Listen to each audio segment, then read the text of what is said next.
म्हणजे आत्ता जी महापौरांची तारीख येईल ती त्या दिवसापासून, त्यामुळे तो पण एक बघताना 100 वर्षांनी तो इतिहास वाटेल, तो एक रचला गेला. आणि पहिल्यांदाच अपोजिशन लीडर म्हणजेच विरोधी पक्ष नेता अशी रूढी परंपरा चालू होतं. उद्धवजींनी तेही बदलून दाखवलं की मोठ्या प्रमाणात आज आम्ही विरोधी पक्ष आहोत आणि ज्यांनी आयुष्यभर पक्षाबरोबर राहून प्रत्येक संकट समयी असं त्यांचं म्हणणं आहे. कारण मी आज पेपरमध्ये ढालीसारख्या लढले, ढाल बनून, ते आनंद आहे. दुसरा एक महत्त्वाचा विषय आहे एम पूर्व विभागामध्ये बाजीप्रभू देशपांडे मार्गापासून सुरू होऊन जो रफीनगर नाल्यापर्यंत जाणारा जो मार्ग आहे त्याला शहीद टिपू सुलतान असं नामकरण करावं असं म्हटलं होतं. ज्याच्यामध्ये ऋतू तावडे आत्ताचे महापौर आहेत, अनुमोदक होत्या, प्रस्ताव दिला होता मुंबई भाजपाध्यक्षांनी.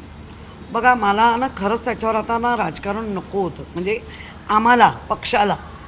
कारण 13ला तुम्ही प्रस्ताव आणता भाजप म्हणून, तुमचे चॅटम जे आता मुंबईचे अध्यक्ष आहेत, सॅटम मुंबईचे अध्यक्ष आहेत, आणि तुमचे आत्ता ज्या महापौर आहेत माननीय त्या ऋतू तावडे यांनी तर ते ठराव मंजूर केला.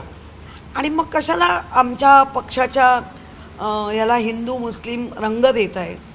आमच्याकडे 1995ला मुस्लिम आमदार झाले, त्याच्यानंतर ते मंत्री झाले साबीरबाई शेख, आणि आमच्याकडे असे कार्यकर्ते आहेत. मग ते संभाजीनगरमध्ये असतील, ते परभणीमध्ये आहे, ते अमक्या खूप ठिकाणी जे हार्डकोअर भले मुस्लिम धर्मात आहेत पण ते आमचे शिवसैनिक आहेत. आत्ता जे परभणीवरनं जे नाटक चाललं आहे त्यांनी, म्हणजे मी सगळ्या यांनी माहिती घेतली, अख्खं शेतच्या शेत तरारलेलं शिवपुराणासाठी खोदून दिलं, त्यांना पाहिजे ते म्हणजे कार्यक्रम करायला दिला, तो त्याग नाही दिसत. आणि आमचाही विरोध आहे. कशाला? जे मुसलमान असतील, अगदी हिंदूसुद्धा जे देशाच्या मुळावर असतील, जे महाराष्ट्राच्या मुळावर असतील, जे ह्या मुंबईत किंवा नागरिक म्हणून ज्यांचं एक कर्तव्य असतं ते जर बजावत नसतील तर आमचा ह्याही गोष्टीला विरोध आहे. पण निव्वळ मुस्लिम म्हणून राजकारण करणं आणि त्या राज्यांमध्ये MIMच्या सोबत दोस्ती करायची, त्यांच्याबरोबर सगळे बसायचं, त्यांच्याबरोबर सत्तेला MIMला आलिंगन द्यायचं. तर आज देशामध्ये मुस्लिम जेवढे आहेत तर सगळ्यांना मतदान देण्याचा अधिकार आहे. तो अधिकार संविधानाने दिलेला अधिकार आहे. आणि आपापमध्ये जे आपण तेढ निर्माण करतो, बऱ्याच ठिकाणी आज बघतोय की मुस्लिम मोठे डॉक्टर आहेत, त्यांच्याकडे जाऊन ट्रीटमेंट घेतो. म्हणजे खरं म्हणजे जाती धर्म वाद प्रांतवाद हा होता कामा नये. आणि कोण करायला प्रयत्न करत असेल तर सर्वांनी मिळून त्याला कडाडून विरोध केला पाहिजे त्या वृत्तीला. आज तुमच्या मतदारसंघातली एक बैठक आहे किरण दिगावकर यांच्यासोबत. गेल्या अनेक वर्षांपासूनचा तो मंदिराचा प्रश्न आहे. 3 मंदिरं स्थलांतर केली, परंतु लक्ष्मीनारायण मंदिर आहे, ते मंदिर स्थलांतर नाही झालेलं अजून. स्थानिकांचा विरोध आहे, नोटीस आली. तुम्ही देखील त्या आमचा बघा, स्थानिकांचा विरोध पण नाही म्हणता येणार. स्थानिकांचं म्हणणं आहे, जर आमचं मंदिर 100 वर्षाचं पटलावर आहे, त्याचा रेकॉर्ड आहे, तर त्या रेकॉर्डप्रमाणे तुम्ही आमची जागा सर्टिफाय करा बिल्डर आणि महानगरपालिकेने, आणि आम्हाला जमीन ते आकाश असं आमचा एरिया करून द्या. ते मंदिर तिथून नक्की शिफ्ट होणार, कारण आरेल आहे, आपली 4थीची आरेल आहे.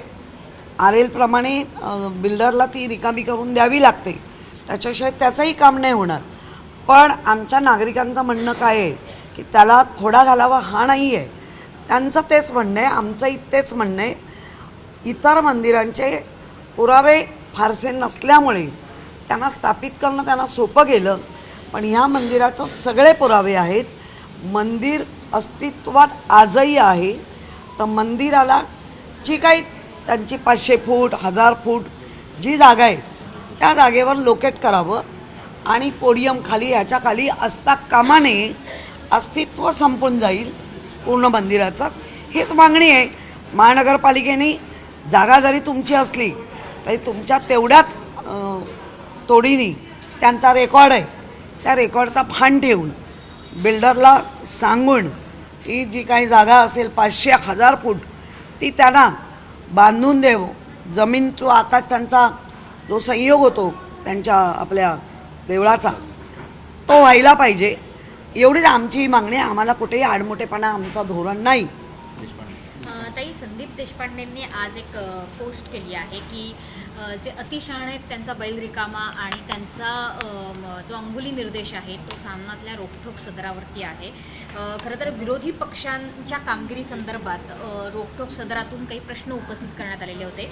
राज ठाकरेंवरती याविषयी प्रश्नाचं किंवा त्यांच्या कामाविषयी बोलण्याचं काही कोणाला कारण नाही असा एकंदरीत मनसेचा सूर आहे.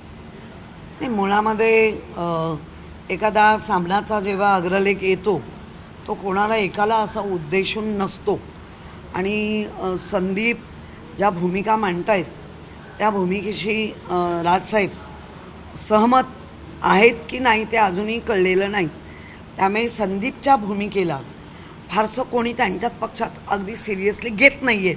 त्यामुळे आम्ही पण घेणार नाही. एकत्र आलो आहे, 2 भाऊ एकत्र आलेत, 2 पक्षाचे नेते एकत्र आलेत. त्या दोन्ही पक्षाच्या नेत्यांचा सन्मान राखून सांगेन नक्कीच याच्यामध्ये मोठे दोघंही भाऊ म्हणून निर्णय घेतील.